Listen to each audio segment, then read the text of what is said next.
Едногласно и акламативно за председателски кандидат на ВМРО-ДПМН на денес одржаната партиска конвенција е избрана професорката Гордана Силјановска-Давкова.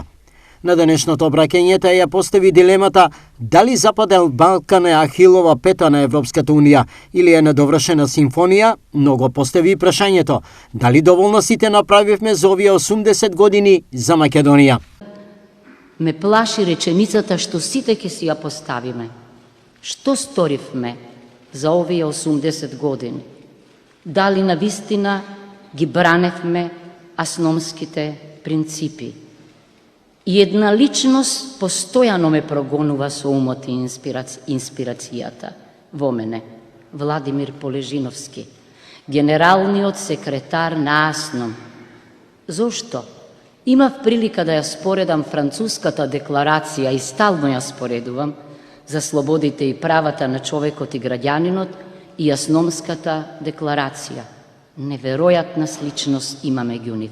Сегашната политичка состојба во државата за Силјановска е хаотична, конфузна и пореметена. А сега имаме уште едно чудо невидено, технички премиер, не знам како не им текна заменски да му постават премиер, меѓутоа однесувањето негово е како на апсолутен монарх, односно султанско.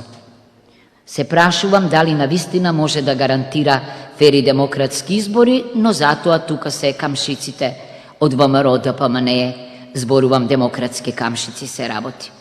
Живееме во парохијална и патриархална политичка култура.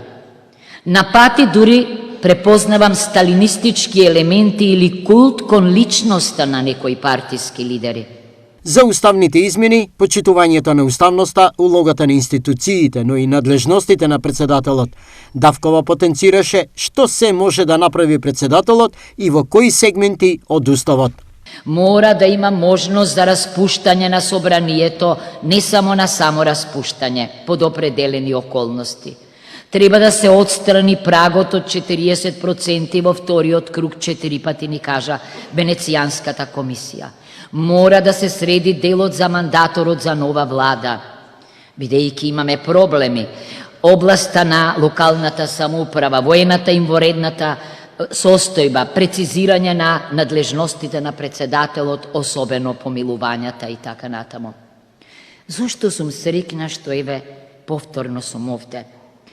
Инспирацијата ми доаѓа од една председателка на земја со слично минато како нашето. Мери Робинсон, интелектуалка, не беше член на политичка партија. Ја возобнови филозофијата на келтските тигри.